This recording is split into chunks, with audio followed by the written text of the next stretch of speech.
hospital. We got a couple pictures in, but we had to come up here at 3:30 in the morning. All of a sudden my contractions got to be 5 minutes apart at home. It was like somebody just flicked the switch and they were really intense and close together. So we got up here. Well, they were 10 minutes apart when we were home, and they got up to 5 by the time we got here. So after a 20-minute drive, it was pretty good progress. So we got to the hospital at about 3:30, 4 in the morning, and everything just went a little slow in the beginning. I ended up having to give in and get a little shot of Pitocin, and it just really kicked things into high gear. So there really wasn't time to get the camera out because those Pitocin contractions are fast and strong. So I had to get to it, and I always have trouble with my blood pressure dropping and things like that. But we're up here, and we're having a little afternoon rest.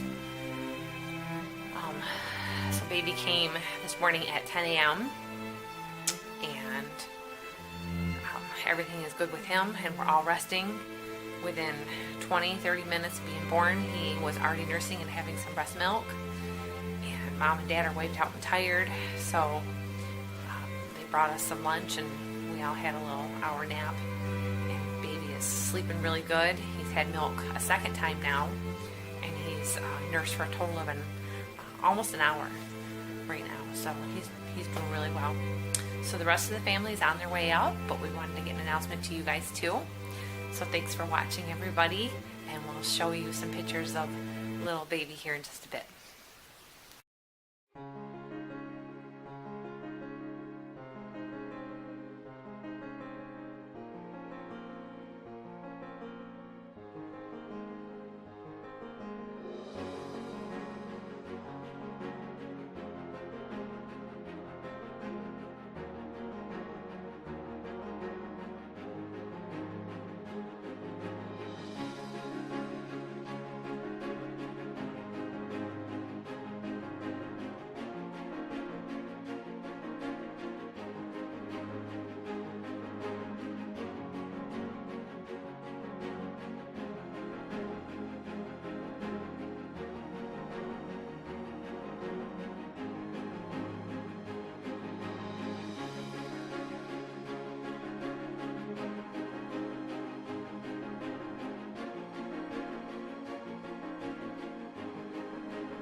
Hi everyone, so it's just me and little baby here. We decided that we would have a little rest. The nurses were gonna let us be for about 4 hours before they come back for a check. Dad's gonna go home and feed the cows and take care of the pigs and the ducks. I hope he remembers the pigs. I figured it'd be easier for him because we're at the hospital. We're halfway between our house and Grandma and Grandpa's house, so instead of them all going to go do it, he can make sure that it's done right, and then his dad can still get his work done before they all come up with the kids. But so we're still waiting on the big boys and big sister now to come up. And my older daughter just had her baby, and these guys were supposed to be a week apart. They ended up being a little over a month apart. And the really funny thing is, maybe you can see him. He's been eating really good, but he cried a little bit, and he was just too tired to eat, so he just bundled up in there and fell asleep. And look at all his black hair. He has got the blackest hair of all my babies. It's even darker than mine. Which is funny because my husband's hair is so much lighter. He was a towhead when he was little.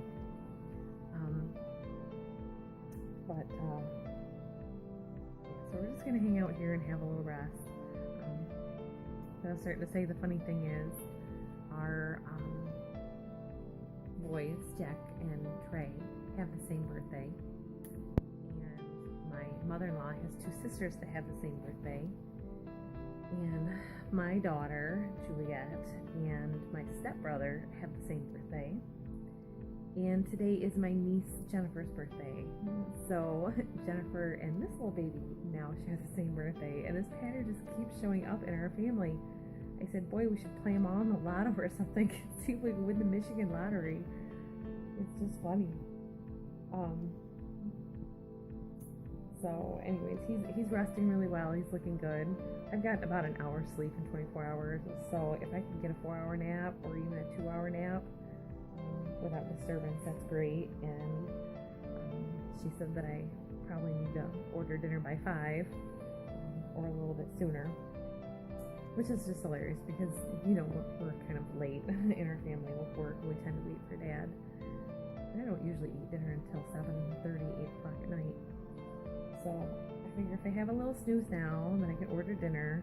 I sent Dad with some money so that he can get his dinner. And I know there's not much at home that he can readily and easily prepare himself besides a bowl of cereal or oatmeal. He can make eggs, so he can find something to eat if he wants. So yeah. This is my little guy.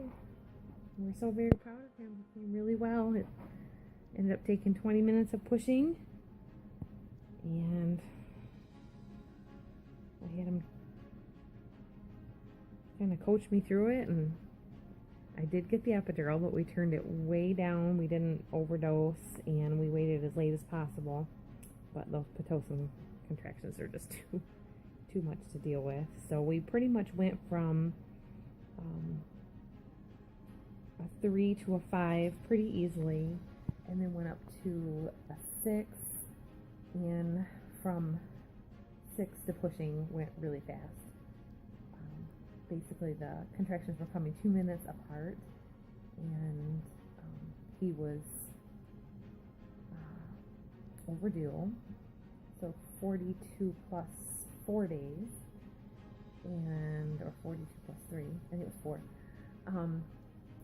And they were really pushing to want me to come in today to get induced and have